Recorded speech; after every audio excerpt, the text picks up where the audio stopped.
Good evening भावी शिक्षकांना good evening. आज आपल्यासोबत आहेत गजानन कदम सर आणि आज शिकवणार आहेत गजानन कदम सर इतिहास.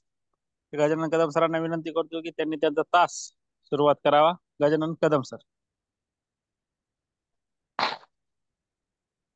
येस सर, चालू करा. Good evening everyone. तुम्हा सर्वांना पुन्हा एकदा गुड इव्हनिंग. तर आज आपल्याला इतिहासाचं लेक्चर घ्यायचं आहे. ते काल जे आपलं राहिलेलं होतं ते आपल्याला कंटिन्यू करायचं आहे. आपण शिकत होतो शिवपूर्वकालीन भारत. आता हा शिवपूर्वकालीन भारत हा कधीपासून सुरू केला आपण? तर 8व्या शतकापासून. 8व्या शतकापासून आपण 11व्या शतकापर्यंत आलेलो आहोत. 11व्या शतकामध्ये जे वायव्येकडील हा जो मुद्दा आहे, वायव्येकडील आक्रमणे हा आपण घेत होतो. त्यामध्ये तुम्हाला सर्वांना माहितच आहे की मी तुम्हाला प्रामुख्याने 3 जणांची नावं सांगितली. त्याच्यामध्ये पहिल्या नाव जे बोर्डवर लिहिलेलं आहे तो म्हणजे मोहम्मद बिन कासिम. भारतावर जे आक्रमण झाली, जे भारताला लुटून नेलं, जास्तीत जास्त सोने की चिडिया ज्यावेळेस म्हटलं होतं, म्हणजे लुटून नेलं, त्याच्यामध्ये हे प्रामुख्याने हे 3 महत्वाचे शिलेदार आहेत. त्याच्यामध्ये मोहम्मद बिन कासिम पहिला, मोहम्मद गझनी दुसरा आणि मोहम्मद घोरी तिसरा. या 3 जणांची आज आपल्याला माहिती पाहिजे आहे. इतिहास वाईट जरी असला तरी तो अभ्यासायचा असतो, कारण ते आपल्याला त्याची जाण होते आणि आपल्या पूर्वजांनी काय कष्ट केले याची पण जाण होते.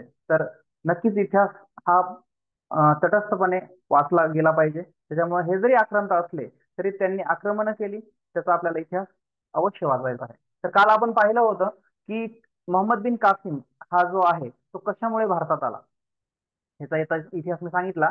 तर त्यानं काय केलं, सिंधच्या दाहिर नावाचा जो राजा आहे त्याचा पराभव केला. आणि तेव्हापासूनच जे अरब आहेत आणि भारतीय आहेत यांचा राजनैतिक संबंध हा पहिला सुरू प्रस्थापित झाला, तो म्हणजे दाहिरच्या पराभवापासून किंवा त्या युद्धापासून. त्यानंतर त्यानंतर बघा, तुर्क असतील, अफगाण असतील, त्याचबरोबर मुघल असतील, इंग्रज, डच, फ्रेंच वगैरे हे सर्व पुन्हा आले. पण त्या अगोदर अफगाण, तुर्क आणि मुघल यांचा या 3 सत्ताधीश जे आहेत, जे की अरब होते, त्यांचा प्रामुख्याने इथून आपल्याला त्रास सुरू झाला. खऱ्या अर्थानं त्यांना त्रासच म्हणावा लागेल. खऱ्या अर्थानं ते भारताशी परिचित झाले. सिंध प्रांत हा संपन्न होता, तिथून ते परिचित झाले. त्यानंतर आपल्याला पाहायचं आहे, तुर्कांची खूप आक्रमण 11व्या शतकात झाली. त्यामध्ये दुसरा जो आहे, दुसरा आहे महमूद गझनी. हा जो मोहम्मद गझनी आहे, याचा का अभ्यास करायचा, त्याचं कारण असं आहे, भारतावर सगळ्यात जास्त स्वाऱ्या जर कोणी केल्या असेल तर ह्या गझनीनं केलेल्या आहेत. महमूद गझनीनं केलेला आहे.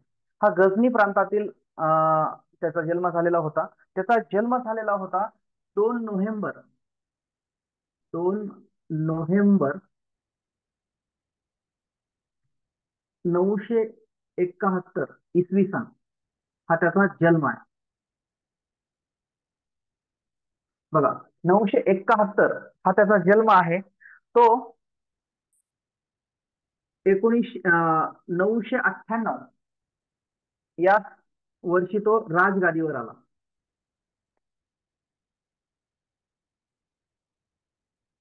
तेव्हा तो राजा झाला. आणि त्यानं भारताकडे ज्यावेळेस त्याला समजलं की भारतामध्ये खूप संपन्न असा प्रदेश आहे, तर त्यानं भारताकडे आपला मोर्चा वळवला. तो एक अफगाण होता आणि त्यानं प्रामुख्यानं आपल्या हिंदू देवदेवतांचे जे मंदिर आहेत, कारण त्या काळामध्ये तुम्हाला माहिती आहे पद्मनाभ मंदिराचं सांगितलं तुम्हाला, कारण तिथला राजा हा देवाचा सेवक समजायचे आणि सर्व संपत्ती ही देवाला दान करायचे. त्या पद्धतीनं त्या काळामध्ये अशी प्रथा होती. त्यामुळे आपले सर्वात जास्त संपन्न राजापेक्षाही मंदिरं संपन्न होते. या मोहम्मद गझनीनं प्रामुख्यानं मंदिरांना टार्गेट केलं. त्याच्यामध्ये पहिलं होतं मथुरा, दुसरं होतं वृंदावन, तिसरं होतं सोरटी सोमनाथ आणि त्यानंतर चौथं होतं कन्नौज. तर हे सोरटी सोमनाथ जे आहे,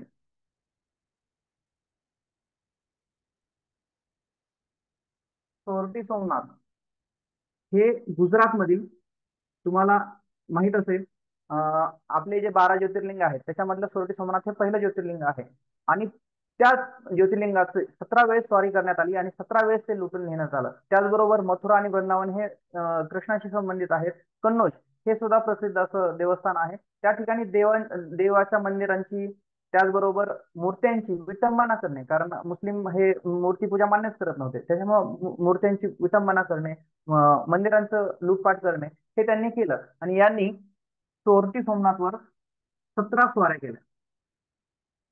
आणि अतोनात म्हणजे अतोनात अत्याचार हिंदूवर केला. त्याचबरोबर भारतातील जी मंदिरांची संपत्ती होती ती लुटून नेण्याचं काम त्यानं केलेलं आहे. आणि हा याचा मृत्यू जो आहे प्रामुख्याने जन्म, मृत्यू आणि त्यानं केलेलं कार्य हेच कन्सिडर केलं जातं इतिहासामध्ये. तर त्याचा मृत्यू झाला 30 एप्रिल, त्याचा मृत्यू झाला 30 एप्रिल 1030, इसवी सन 30 एप्रिल 1030 ला त्याचा मृत्यू झाला. जन्म इसवी सन 971 ला झाला आणि मृत्यू 1030 ला झाला. अशा पद्धतीनं हा कुकर्म असा आक्रांता होता ज्यानं की भारताचं खूप मोठं नुकसान केलं आणि भारताची खूप संपत्ती लुटून नेण्याचं काम केलं. आणि त्यानंतर आपल्याला तिसरा जो आहे तो म्हणजे मोहम्मद घोरी. हे 3 नावं लक्षात ठेवा. मोहम्मद बिन कासिम, मोहम्मद गझनी आणि मोहम्मद घोरी हे 3 आक्रांता होते. हे 1206 ते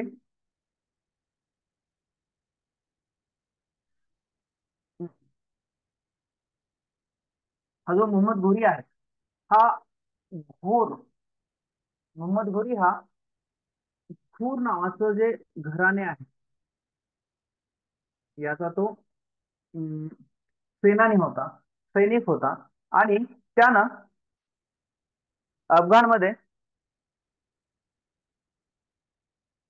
अफगाणमध्ये सत्तामध्ये आल्यानंतर त्याची सत्ता इसवी सन 1175 ते इसवी सन 1178 या काळामध्ये अफगाणिस्तानामधील घूर येथील सुलतान मोहम्मद घोरी यांनी आक्रमणे सुरू केली. आणि या या काळामध्ये हे भारतावरील आक्रमणाचा काळ आहे. या काळामध्ये त्याने खूप सारा प्रदेश, हा भारतातला खूप सारा प्रदेश हा जिंकून घेतला. आणि जिंकून घेतल्यानंतर तो अफगाणचा राजा होता, त्याच्यामुळे त्याला वापस जाणंच होतं.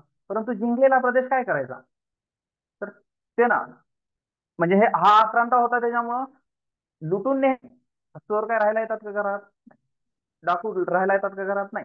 त्यांनी लुटून नेलं आणि ते जिंकलेला प्रदेश आहे तो त्याच्या एका सेनापतीला दिला. त्या सेनापतीचं नाव खूप महत्वाचं आहे, कारण आपल्याला पुढे पाहायचं आहे की दिल्ली सल्तनत काय आहे. 1206 ते 1526 पर्यंत जो, हा, सर्जेराव सर अगदी बरोबर आहे. हा जो काळ आहे हा दिल्ली सल्तनतचा काळ आहे, दिल्ली सुलतानशाहीचा काळ आहे. आणि हेच आपल्याला आज आपल्याला पुढच्या भागामध्ये एक्सप्लोर करायचं आहे. तर हे इथपर्यंत तुम्हाला समजलेलं असेल. मला हे सर्वात महत्वाची गोष्ट आहे की हे वायव्येकडील आक्रमणामध्ये हे 3 जणांचं नाव प्रामुख्याने लक्षात ठेवायचं आहे. स्क्रीनशॉट तुम्ही मारू शकता. एक एक 15 सेकंदासाठी आपण थांबू.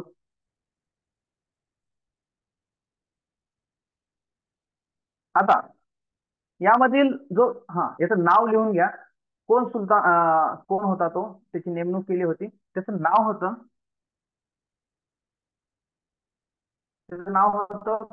कुतुबुद्दीन ऐबक.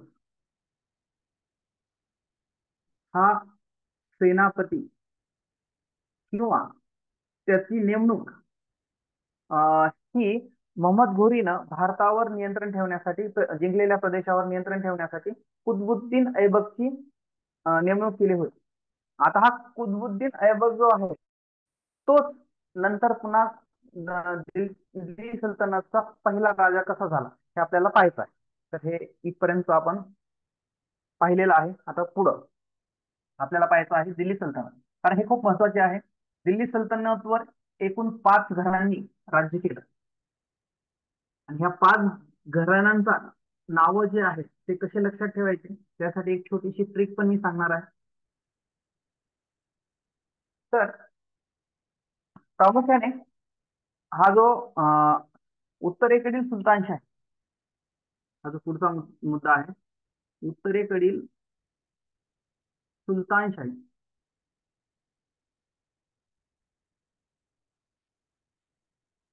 सुलतानशाही. आता उत्तरेकडील सुलतानशाही म्हणजे प्रामुख्याने दिल्ली, दिल्ली सल्तनत.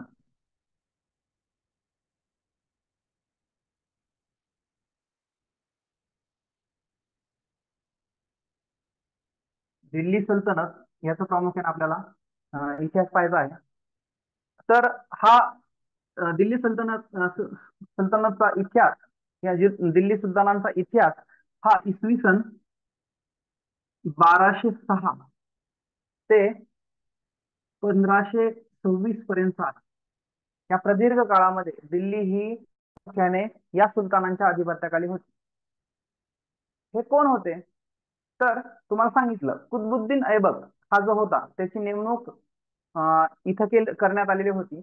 परंतु इसवी सन 1206 ला घोरीचा जो राजा होता, घोरीचा मृत्यू झाला. घोरीचा मृत्यू झाला आणि ही जी घटना आहे ही आपल्या इतिहासामध्ये प्रामुख्याने नोंद करण्यासारखी आहे की 1206 नंतर ज्यांना नेमणूक केली होती तो संपला आणि त्यानंतर कुतुबुद्दीन ऐबकनं स्वतःला दिल्लीचा पहिला सुलतान, कुतुबुद्दीन ऐबक हा दिल्लीतील पहिला सुलतान सुलतान झाला. ते होतं 1206, इसवी सन 1206 ला तो पहिला सुलतान म्हणून त्याची नेमणूक स्वतः करण्यात आली. आणि हा प्रामुख्याने हा गुलाम होता. कारण राजाने त्याला नेमणूक केली होती, त्या एक प्रकारे तो गुलामच होता. म्हणून हा गुलाम असल्यामुळं या वंशाचं नाव जे आहे ते गुलाम वंश पडलं. आणि गुलाम वंशाचा हा पहिला राजा, गुलाम वंश. गुलाम वंश का? त्याचं कारण असं आहे की तो प्रामुख्याने तो मोहम्मद घोरीचा गुलामच होता आणि तो जरी राजा झाला तरी त्याचे तो गुलामच असल्यामुळं त्या वंशाचं गुलाम वंश असं नाव पडलं. आता आपल्याला एकूण किती, हे पहिला सुलतान झाला. आपल्याला प्रामुख्याने आपल्याला पाहायचं आहे की ह्या दिल्ली सल्तनतवर 5 कुटुंबांनी राज्य केलं, 5 वंशांनी राज्य केलं. त्यांचे नाव काय आहे आणि त्याचा कार्यकाळ आहे.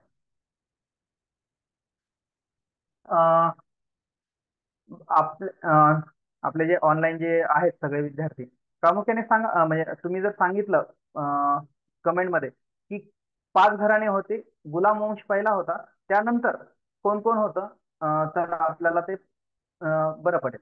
चल, ते सांगणारच आहे. गुलाम वंशाचे जे पुढचे राजे आहेत, स्त्री स्त्री राजे आहेत काही, ते आपण पाहणारच आहे. हे आपण पहिला सुरू पाहून घेऊ. पहिला आहे गुलाम वंश.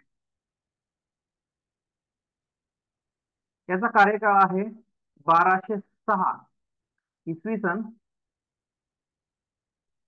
1206 ते इसवी सन 1206 ते 1290 इतका काळ दिल्लीवर गुलाम वंशाचं राज्य होतं.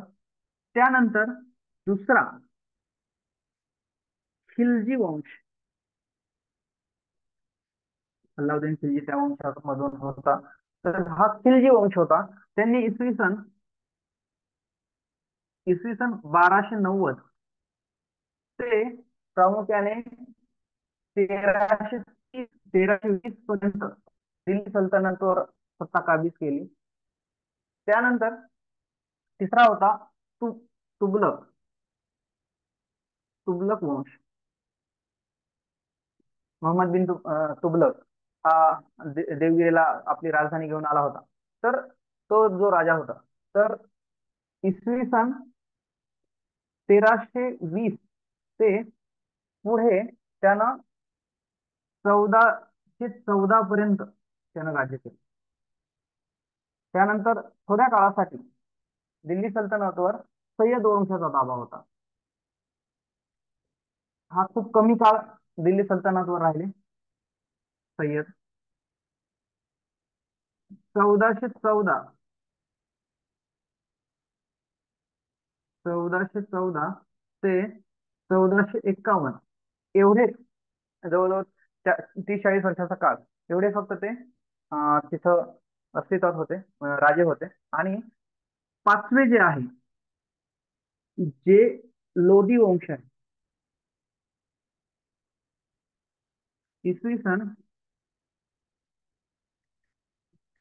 1451 ते आपल्याला जे पाहिलं आपण 1526, हा त्यांचा शेवट झाला. आता 1526 का महत्वाचा आहे ते तुम्ही कमेंट मध्ये सांगायचं आहे.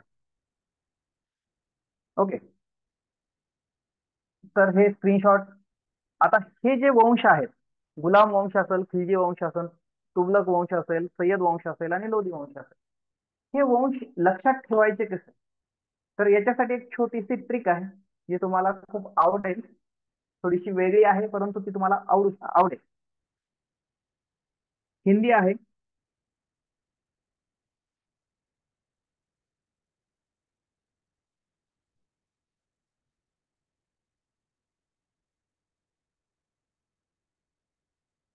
ते आहे गुड खात तसले में. काय आहे? गुड म्हणजे गुळ जे असतं ते, गुड खात तसले में. हे कशासाठी? आता हे वेगळं आहे थोडंसं. हे कशासाठी लक्षात ठेवायचं? त्याच्यावरून आपल्याला पाचही वंश जे आहेत ते आपल्याला लक्षात राहतात. गुड मधलं फक्त आपल्याला याच्यावरून आपल्याला गुलाम वंशाचं आपण नाव लक्षात ठेवू शकतो. खा पासून आपल्याला खिलजी वंश लक्षात ठेवू शकतो. त पासून तिन्ही वंश येतात. त म्हणजे तुघलक वंश, स म्हणजे सय्यद वंश आणि ल पासून लोधी वंश. अशा पद्धतीने जी ट्रिक आहे छोटीशी, ही तुम्ही जर व्यवस्थित समजून घेतली तर आपल्याला तिन्ही वंश आपल्याला प्रामुख्याने लक्षात राहू शकतात. चला पटकन ह्याचा स्क्रीनशॉट मारून घ्या, आपण पुढे जाऊ. तर हे प्रामुख्याने तीन वंश की दिल्ली सल्तनत 1206 ते 1526 एवढा प्रदीर्घ काळ. अक्षर थोडे मोठे काढायचे. ओके, ठीक आहे, फळा छोटा असल्यामुळं तरी मोठं काढण्याचा मी प्रयत्न करतो. ओके, तर हे स्क्रीनशॉट दिसत नाही.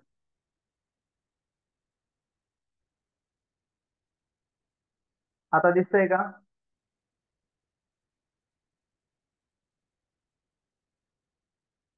आता दिसत आहे का? ठीक, चला त्यानंतर आपला पुढचा.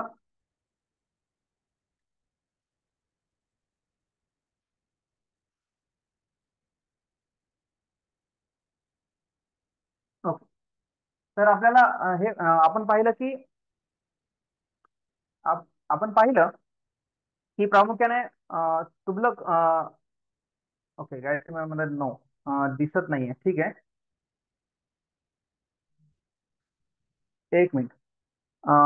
याच्यासाठी एक सोपा पर्याय आहे.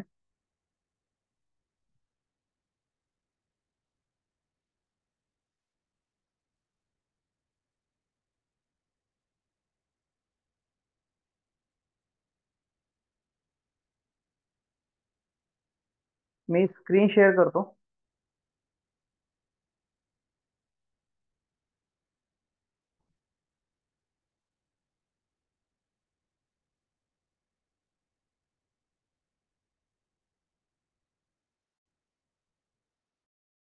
दिसतंय तुम्हाला सर्वांना? दिल्ली सल्तनत 1206 ते 1526 इसवी सन, गुलाम वंश, खिलजी वंश, याचा तुम्ही स्क्रीनशॉट घेऊ शकता. सर्व तुमच्यासाठीच आहे, त्याच्यामुळे नक्कीच आपल्याला हे सर्व तुमच्यासाठी करायचं आहे. तुमच्या जेवढ्या काही प्रॉब्लेम्स असतील ते सॉल्व्ह करणं आमचं कर्तव्य आहे. पटकन याचा स्क्रीनशॉट घ्या, आपण पुढे चालू.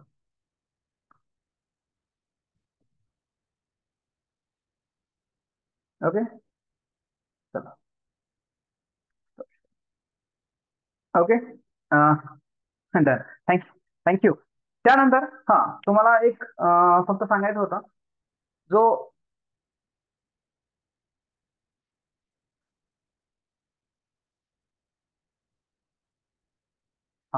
जो कुतुबुद्दीन ऐबक होता, हा कुतुबुद्दीन ऐबक जो होता तो त्याच्या नावाने एक आपल्याला दिल्लीमध्ये दिल्लीचं जे वैशिष्ट्य आहे कुतुब मिनार, हे कुतुबुद्दीन ऐबकनं बांधलेली आहे. त्याच्यामुळे त्याचं नाव कुतुबुद्दीन म्हणजे कुतुबुद्दीन ऐबक पडलं की कुतुब मिनार. ही आपल्याला नोंद इतिहासामध्ये नोंद करण्यासारखी गोष्ट आहे. त्याचबरोबर हा 1210 नंतर म्हणजे फक्त 4च वर्ष तो राजा राहिला. 1206 ते 1210 एवढे 4च वर्ष तो राजा राहिला. त्यानंतर त्याचा मृत्यू झाला. त्यानंतर त्यानंतर दुसरा जो राजा आहे हा पहिला राजा आहे. त्यानंतर अल्तमश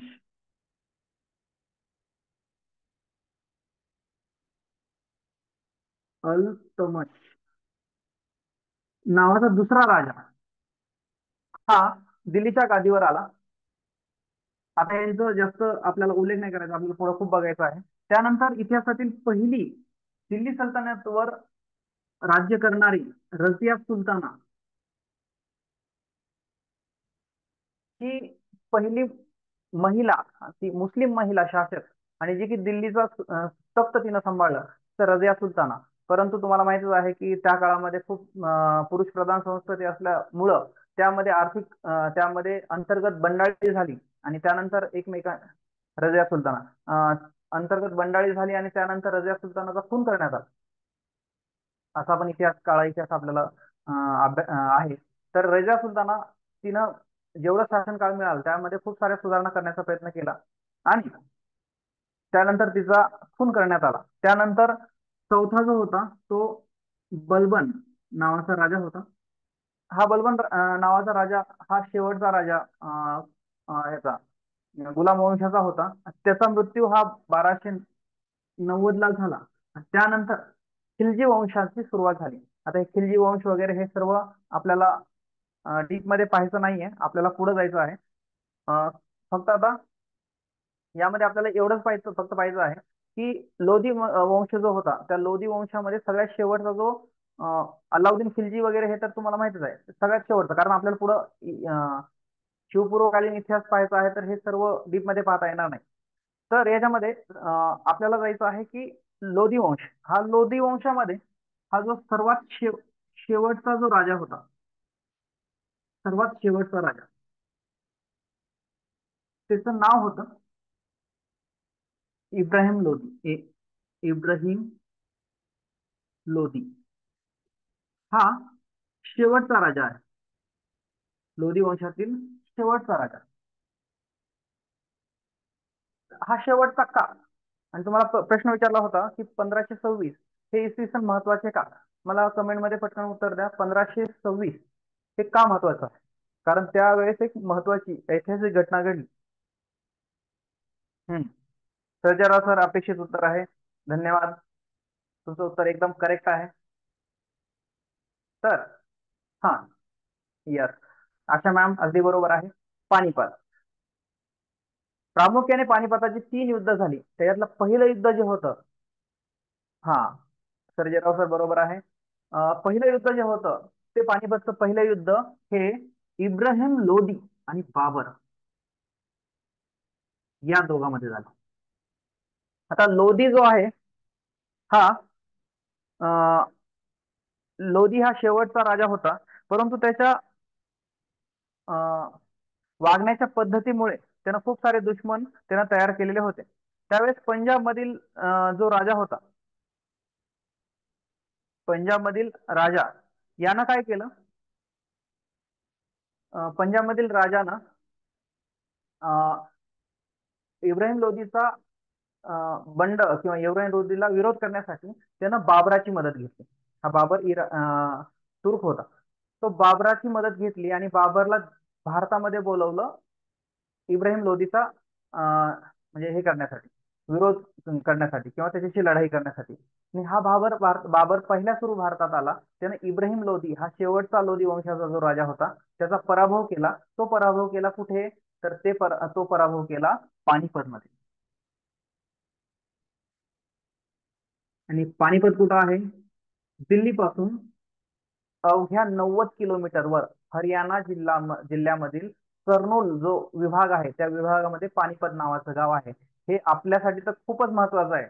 आपला रक्तरंजित इतिहास आहे पानिपत हे आपल्याला, जसं मी बऱ्याच वेळेस म्हणत असतो की महाराष्ट्रामधील माणसांनी किंवा मराठी माणसांनी, मराठा समाजाच्या माणसांनी किंवा मराठी माणसांनी, जे मराठा म्हणजे जात म्हणून नाही, मराठा म्हणजे जे मराठी बोलणारे ते सर्व, त्या काळानुसार, तर या सर्वांनी तीन ठिकाणी अवश्य जायला पाहिजे.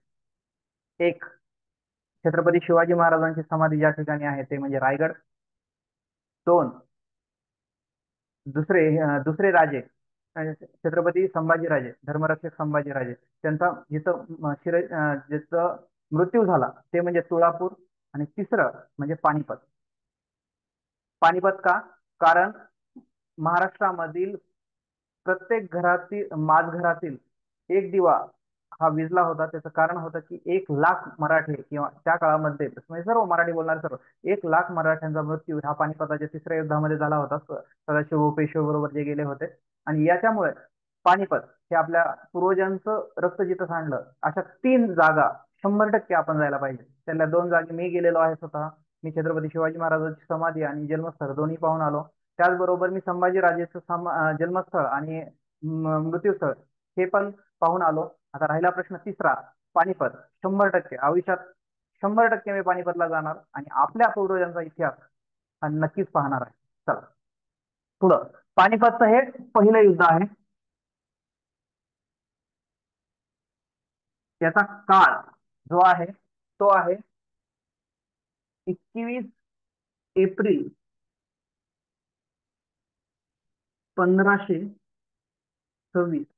दिल्ली पासून अवघ्या 90 किलोमीटरवर असणारे हे पानिपत हे 3 युद्धाचं साक्षीदार आहे. या युद्धामध्ये इब्राहिम लोदी आणि बाबर यांचं, बाबर हा बाबरांचा आणि इब्राहिम लोदीचा युद्ध झालं आणि पानिपतच्या पहिल्या युद्धामध्ये बाबर विजयी झाला. आणि इथून मुघल सत्ता चा उदय झाला. कारण बाबर हा मुघल सल्तनतचा पहिला राजा होता, संस्थापक होता. आणि इथपासून पुढे जे दिल्ली सल्तनत जी आहे ती संपुष्टात आली आणि त्यानंतर मुघलांचं जवळजवळ पुढे 300 वर्ष मुघलांचं राज्य ह्या दिल्ली सल्तनतवर, दिल्लीवर होतं. हे आपण माहितच आहे. तर आता हे पहिलं युद्ध आहे, तर आपल्याला दुसरं आणि तिसरं हे दोन्ही युद्धाचं ओझरता आढावा घ्यायचा आहे. तर दुसरं जे युद्ध आहे पानिपतचं, हे पहिलं युद्ध आहे. पानिपतचं दुसरे युद्ध, पानिपतचे दुसरे युद्ध हे 21 एप्रिल, पानिपतचे सॉरी, पानिपतचे दुसरे युद्ध हे हा इक- अं, 5/9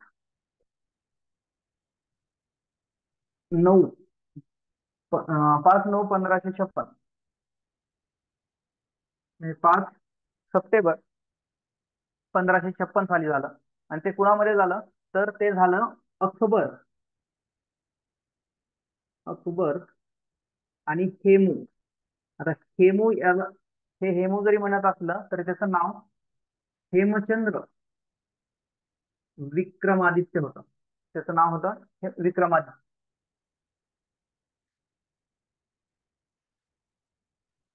या दोघांमध्ये पानिपत मध्येच दुसरं युद्ध झालं आणि याच्यामध्ये अकबर हा विजयी झालेला आहे. आणि तिसरं जे युद्ध आहे, पानिपतचं तिसरं युद्ध आहे, ते झालेलं आहे पानिपतचं तिसरं युद्ध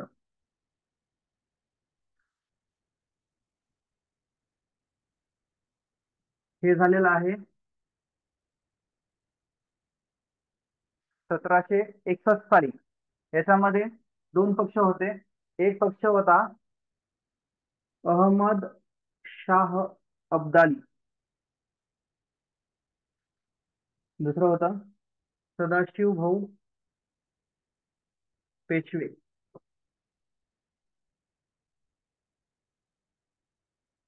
सदाशिव भाऊ पेशवे. आणि याच्यामध्ये अब्दालीचा विजय झालेला होता.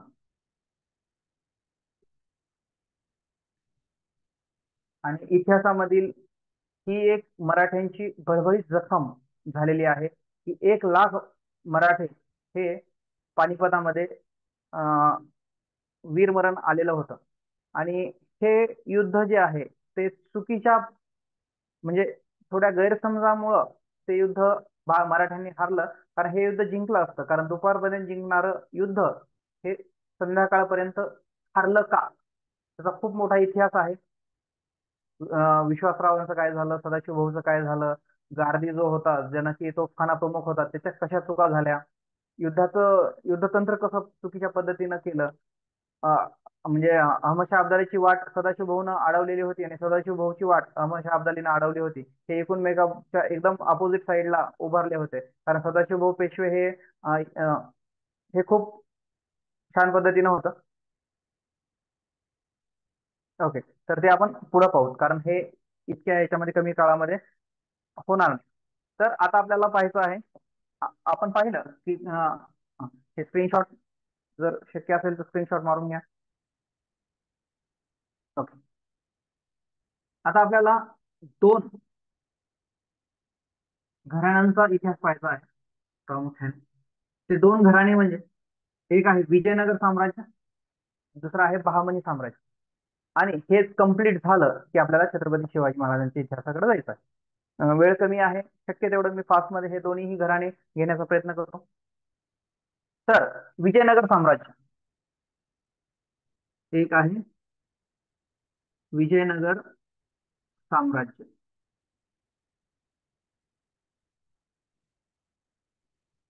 हे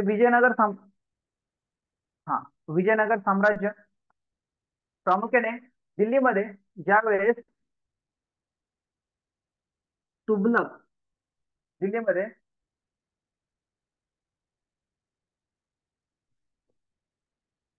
तुघलकाचं मोहम्मद बिन तुघलकाचं शासन होतं, त्यावेळेस दक्षिणेकडील, कारण दिल्ली हे उत्तरेला आहे, दक्षिणेकडील जे सरदार होते त्यांच्यामध्ये बंड आणि अस्थिरता निर्माण झाली. आणि या अस्थिरतेचा फायदा घेऊन 2 सरदार, जसं की नाव होतं, पहिलं होता हरिहर, दुसरा होता बुक्क. हे 2 जे राजे आहेत, 2 सरदार जे आहेत, त्या सरदारांनी पण आपलं प्रभुत्व दाखवलं आणि त्यांनी आपला प्रदेश स्वतंत्र करून घेतला. दिल्ली सल्तनतचेच सरदारच होते ते, परंतु त्यांनी दिल्लीच्या बादशहाचं न मानता त्यांनी स्वतःचा प्रदेश हा घोषित केला, स्वतंत्र म्हणून घोषित केला. आणि त्यामध्ये तुघलक शासन काळामध्ये विजयनगर साम्राज्याची विजयनगर चा उदय झाला. आणि त्याच्यामध्ये उदय करण्यामध्ये हरिहर व हुक्क हे 2 राजे होते, हरिहर आणि बुक्क. तर हे हरिहर आणि त्यावेळेसच हा हरिहर आणि बुक्क ह्या दोघांनी विजयनगर साम्राज्याची निर्मिती केली. आणि हे विजयनगर साम्राज्य हे खूप मोठ्या प्रमाणात विस्तारित केलं. आपण आज ज्या महाराष्ट्रामध्ये राहतो ते महाराष्ट्र सुद्धा विजयनगर साम्राज्याच्या अधिपत्याखाली त्या काळामध्ये होता. यामध्ये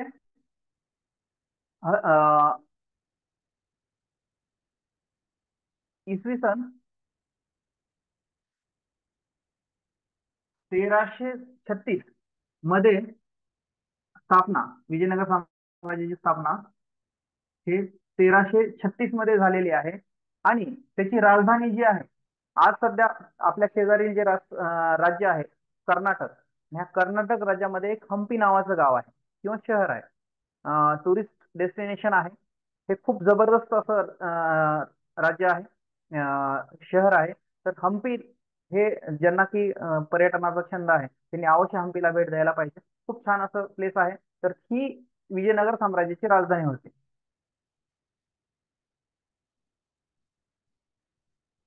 हम्पी हम्पी ही विजयनगर साम्राज्याची काय होती, राजधानी होती, जे की आता सध्या कर्नाटक या राज्यामध्ये आहे. त्याचबरोबर या विजयनगर साम्राज्याचा पहिला राजा हा हरिहर होता. त्यानंतर दुसरा राजा जो आहे, दुसरा राजा बुक्क हा खूप कर्तबगार राजा निघाला. त्याने रामेश्वरम पर्यंत विजयनगर साम्राज्याचा विस्तार केला. हे तुम्हाला एक्झॅक्ट त्याचं जर लोकेशन पाहायचं असेल तर आपण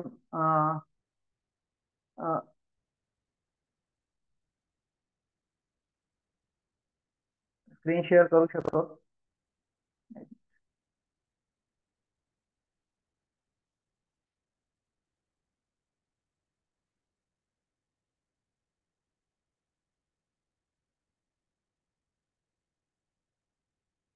त्याचं एक्झॅक्ट लोकेशन जे आहे ते तुम्हाला इमॅजिन करता येईल. तर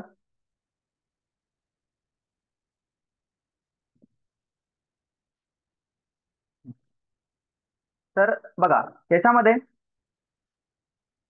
याच्यामध्ये हे जे लोकेशन आहे याच्यामध्ये हा जो भाग आहे ते हम्पी हे त्यांची राजधानी होती. आणि विजयनगर साम्राज्य हे आपल्याला पाहता आपल्या भारताच्या नकाशामध्ये हे व्यवस्थित दिसत आहे. त्याचबरोबर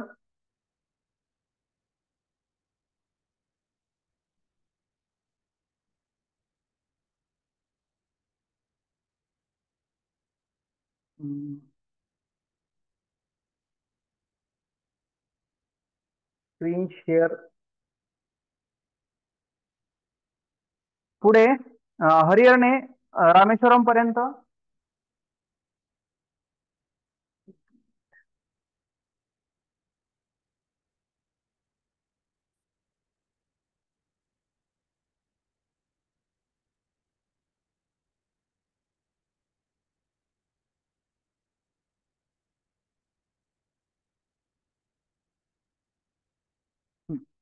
अ, रामेश्वरम पर्यंत राज्याचा विस्तार केला. आणि यानंतर एक विजयनगर साम्राज्यामध्ये एक कर्तबगार असा राजा होऊन गेला. त्याचं नाव होतं कृष्णदेवराय.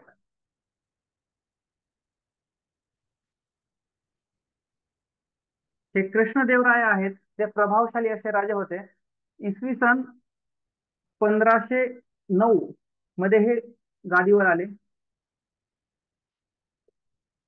आणि प्रामुख्याने यांनी खूप मोठ्या प्रमाणात सुधारणा केल्या. सर्वप्रथम त्यांनी विजयवाडा व विजयवाडा आणि दुसरं नाव आहे राजमहेंद्री हे दोन ठिकाणे जिंकून घेतले आणि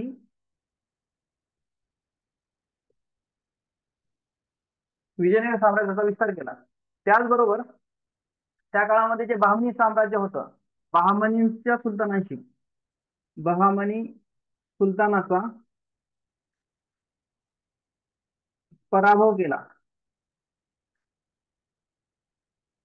बहामनी सुलतानाचा पराभव कृष्णदेवराय यांनी केलेला आहे. आणि हे त्याचबरोबर त्यांनी राज्य विस्तार जो आहे हा खूप मोठ्या प्रमाणात केला. कुठपर्यंत? तर बघा, आपण चारी दिशा पाहू. पूर्वेस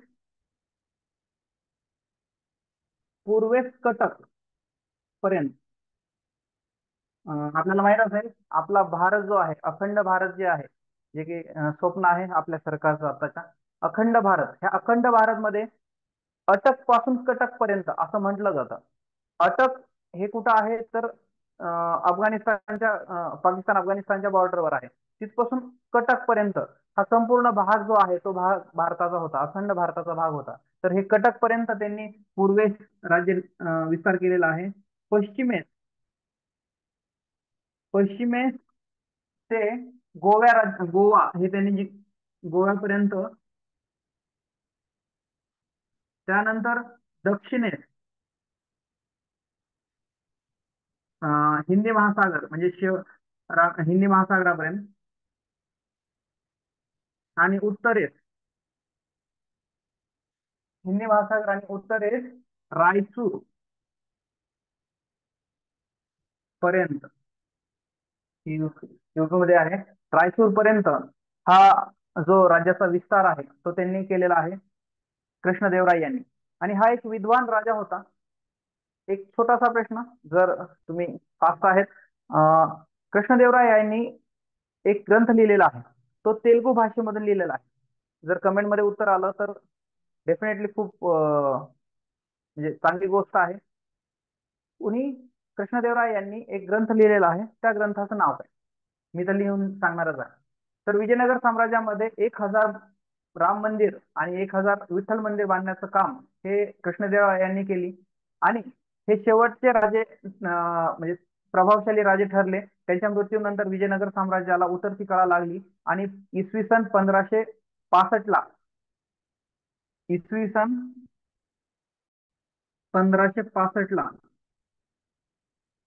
शेवटचा राजा, त्याचं नाव होतं अं, शेवटचा राजा रामराय याचा रामराय याचा पराभव झाला आणि विजयनगर साम्राज्य हे विजयनगर साम्राज्य हे लयास गेले किंवा संपुष्टात आले. आता माझा प्रश्न हा होता की त्यांनी लिहिलेल्या ग्रंथाचं नाव काय? तर हे खूप विजयनगर साम्राज्य झालेलंच आहे, फक्त ग्रंथाचं नाव स्क्रीनशॉट मारून घ्या. त्याचं नाव राहिलेलं आहे, कुणी आणखी कमेंट मध्ये सांगितलेलं नाही. कृपया कमेंट केली तर छान. ओके, त्यांचं नाव आहे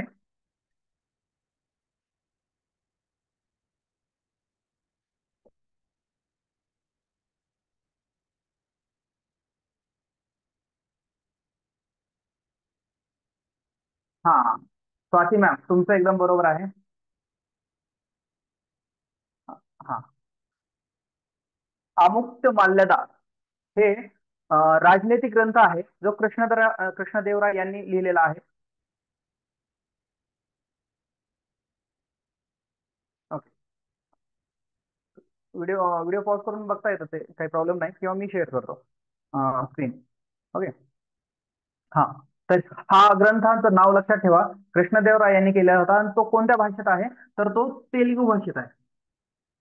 तेलुगू भाषेत आहे आणि हा राजनैतिक ग्रंथ आहे. आता आपल्याला पुढे जायचं आहे, ते म्हणजे आपल्या अं, दुसरं जे ओके, संजय मॅम ठीक आहे. आता हा लिहून घ्या. दुसरं घराणं आहे बहामनी साम्राज्य. हे दुसरं घराणं आहे आणि याचा आपल्याला एवढ्याच फक्त इतिहास पाहायचा आहे. त्यानंतर आपल्याला छत्रपती शिवाजी महाराजांचा इतिहास पाहायचा आहे, पाच मध्ये आपण पाहू. तर याचा पहिला हा सर्जेराव सर, आपण उत्तर बरोबर दिलेलं आहे. याचा संस्थापक जो आहे त्याचं नाव आहे हसन गंगू. हा एक मुस्लिम शासक होता. हसन गंगू इसवी सन, हा विजयनगर साम्राज्याच्या काळातीलच आहे, 1347, इसवी सन 1347 ला ज्या वेळेस हा बहामन दिल्ली सल्तनतचा जो सरदार आहे त्या सरदारांचा त्यांना पराभव केला आणि बहामनी साम्राज्याची स्थापना इसवी सन 1347 ला हसन गंगू यांनी केली आहे. आणि त्याची राजधानी जी आहे, त्याची राजधानी जी आहे, कोणी सांगू शकतं का? हा बरोबर आहे स्वाती मॅम, अगदी बरोबर आहे. सर्जेराव सर, तुमचं पण बरोबर आहे. गुलबर्गा. गुलबर्गा ही आताच्या कर्नाटक राज्यामधील आताचं जे गुलबर्गा नावाचं शहर आहे, तर त्याची राजधानी आहे. मला कमेंट मध्ये रिप्लाय द्या बरं. आता गुलबर्गा याचं नाव कोण काय केलेलं आहे? त्याचं नाव बदललेलं आहे. ओके, कोणाला माहित असलं तर टाका. गुलबर्गा हे त्या काळाचं नाव होतं आणि ती बहामनी साम्राज्य. आता हे बहामनी साम्राज्य जे आहे, बहामनी साम्राज्य जे आहे हे हिंदू नाहीये, हे मुस्लिम शासकच आहेत. विजयनगर साम्राज्य हे हिंदू शासक होते, परंतु बहामनी हे नाव जरी थोडंसं हिंदू वाटत असलं तरी हिंदू शासक नाहीयेत, ते मुस्लिम शासकच आहेत. हसन गंगू हा सुद्धा मुस्लिम शासकच आहे. तर याच्यामध्ये बहामनी साम्राज्याचा संस्थापक हा हसन गंगू आहे. इसवी सन 1347 ला त्यानं बहामनी साम्राज्याची स्थापना केली. यामधील हा आशा मॅम बरोबर आहे. कलबुर्गी हे आताच गुलबर्गा या शहराचं नाव आहे. तर बहामनी साम्राज्यामधील एक विद्वान किंवा सगळ्यात जास्त प्रभावशाली असा जो राजा आहे, जो संस्थापक हसन आहे, परंतु जो राजा आहे, जो की प्रभावशाली राजा आहे, आपण प्रभावशाली राजेच पाहत आहेत, महमूद गावान हा प्रामुख्याने प्रभावशाली असा राजा आहे. तो कोण होता? तर तो बहामनी साम्राज्यामध्ये मुख्य वजीर होता. बहामनी साम्राज्याचा मुख्य वजीर हा महमूद गवान होता, परंतु तो एक उत्तम शासक होता, प्रशासक होता. आता हा कशासाठी प्रसिद्ध झाला? त्याचं प्रामुख्याने 5 कार्य खूप महत्वाचे आहेत. एक, आर्थिक स्थैर्य स्थापन केले, आर्थिक सामर्थ्य राज्याला प्राप्त करून दिले, बहामनी साम्राज्याला. दुसरं त्यानं महत्वाचं कार्य केलं बघा. हा, सर्जेराव सर अगदी बरोबर आहे. त्यानं सैनिकांना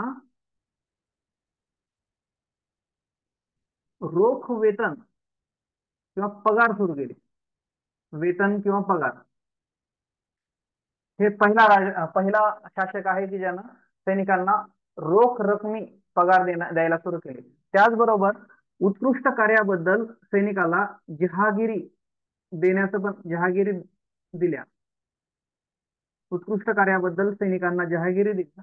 त्याचबरोबर त्यांनी जमीन महसूल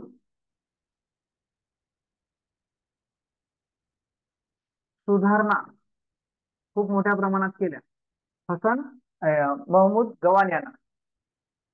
त्याचबरोबर आणखी एक त्याचं महत्वाचं कार्य होतं, ते म्हणजे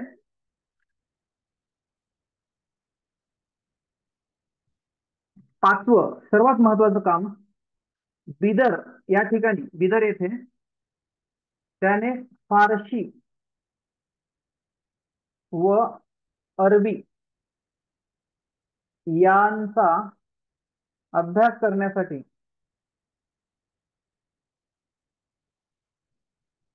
मदरसा सुरू केले. बघा, आर्थिक स्थैर्य स्थापन करण्याचं काम महमूद गवान यानं केलं. सैनिकांना रोख पगार सुरू करण्याचं काम केलं, जहागिरी दिल्या सैनिकांना उत्कृष्ट कामाबद्दल, जमीन महसुलीमध्ये सुधारणा केल्या. त्याचबरोबर बिदर येथे फारसी आणि अरबी या भाषेसाठी त्यांनी अभ्यासासाठी मदरसा स्थापन केला. आता ह्या मदरसा काय असतात हे तुम्हाला सर्वांना माहितीच आहे, की धार्मिक शिक्षण देण्यासाठी मदरसा, मुस्लिम धर्मामध्ये मदरसा ह्या प्रसिद्ध आहेत. धार्मिक शिक्षणाबरोबर फारसी आणि अरबी शिक्षण देण्याचं पण काम या ठिकाणी केलेलं आहे. हा, आता सगळ्यात शेवटचा मुद्दा, फक्त हे आपण मुद्दा पाहू आणि आपण आजचं लेक्चर क्लोज करू. हे स्क्रीनशॉट घ्या, कृपया याचा स्क्रीनशॉट घ्या. फक्त पुढचे. ओके. हा, बहामनी साम्राज्याचा त्यावेळेस विजयनगर साम्राज्याबरोबर प्रत्येक वेळेस त्यांचे युद्ध व्हायचे. आणि बहामनी साम्राज्य जसं कमजोर झालं तसं वेगवेगळ्या वजिरांनी, वेगवेगळ्या सैनिकांच्या प्रमुखांनी आपापले राज्य किंवा आपापला भाग स्वतंत्र करण्याचा प्रयत्न केला. आणि त्यामधून बहामनी साम्राज्याचे एकूण 5 शाह्यामध्ये रूपांतर झालं. ते पहिली शाही आहे वराडची. वराडची इमादशाही 2, जी की पुढं छत्रपती शिवाजी महाराजांच्या काळामध्ये ह्याच 5 शाळा ह्या शिवाजी महाराजांना खूप परेशान केल्या. त्याचं नाव आहे दुसरं बिदर. बिदरची बरीदशाही. तिसरं विजापूरची, हे तर माहिती आहे सर्वांना, विजापूरची आदिलशाही. शिवाजी महाराजांचा जास्त संघर्ष याच्याशी झाला. त्यानंतर अहमदनगरची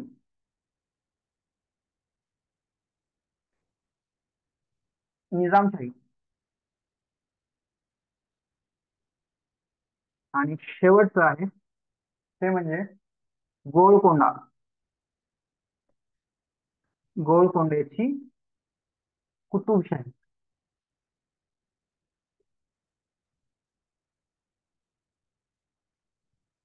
वराडची इमादशाही, बिदरची बरीदशाही, विजापूरची आदिलशाही, अहमदनगरची निजामशाही आणि गोलकोंड्याची कुतुबशाही अशा 5 शाह्यांबरोबर बहामनी साम्राज्याची 5 शकले हे उडाली गेली आणि या बहामनी साम्राज्याचं इथं अस्तित्व संपुष्टात आलं. शेवटचे 5 मिनिटं याच्यामध्ये एका व्यक्तीचं नाव अवश्य घ्यायला पाहिजे, ते म्हणजे अहमदनगर शासनामध्ये सगळ्यात शेवट जे राज्यकर्ती होती ती पण एक महिला होती. तिचं नाव होतं चांद बेबी. चांद बेबी ही चांद बेबी जी होती ती एक जसं रजिया सुलतान आहे त्याच पद्धतीनं इसवी सन इसवी सन 1595 ला, इसवी सन 1595 ला ज्यावेळेस अहमदनगरच्या निजामशाहीवर दिल्ली सल्तनत मधील जे मुघल आहेत त्यांनी आक्रमण केलं आणि आक्रमण करून अहमदनगरचा जो किल्ला आहे आता पण तो किल्ला अस्तित्वात आहे, कधीही तुम्ही बघू शकता तो किल्ला. तर या किल्ल्याला वेढा घालण्यात आला आणि त्या किल्ल्याचे सर्व रस्ते बंद करण्यात आले. चांद बेबी ही आतमध्ये कोंडली गेली. तर खूप बहादुरीने ती चांद बेबी लढली त्या मुघल, कारण मुघल त्या मानाने खूप मोठे होते. धैर्यानं लढली, परंतु शेवटी महिला असल्यामुळे त्यांच्यात अंतर्गत बंडाळीमध्ये त्या महिलेचा खून करण्यात आला आणि शेवटी मुघलांनी तो किल्ला जिंकून घेतला. पण ती निजामशाही शेवटी संपली नाही. पुढे त्याचा इतिहास आहे शिवाजी महाराजांच्या काळामध्ये आपल्याला पाहायचं आहे. तर चांद बेबीचं पण नाव ह्याच्यामध्ये घ्यायला पाहिजे. अशा पद्धतीनं 9:40 झालेलं आहेत. आपलं हे लेक्चर तसं पाहिलं तर खूप मोठं होऊ शकतं. आपल्याला पण लिमिट आहे. आपण उद्या पण हे लेक्चर घेणारच आहे. उद्या छत्रपती शिवाजी महाराजांचा इतिहास आपल्याला पाहायचा आहे. आतापर्यंत आपण छत्रपती शिवाजी महाराजांच्या पूर्वकालीन इतिहास पाहिला आहे. ह्याच्यामध्ये प्रामुख्याने हे विजयनगर साम्राज्य असेल, बहामनी साम्राज्य असेल, त्याचबरोबर वायव्येकडील आक्रमण असेल, हे संपूर्ण इतिहास आपण व्यवस्थित पाहिलेला आहे. शेवटी हा ही मीटिंग आज आता आपण वाइंड अप करू. फक्त आता कमेंट मध्ये आजचं लेक्चर कसं वाटलं हे एक सांगा आणि त्याचबरोबर गुड नाईट एव्हरीबडी.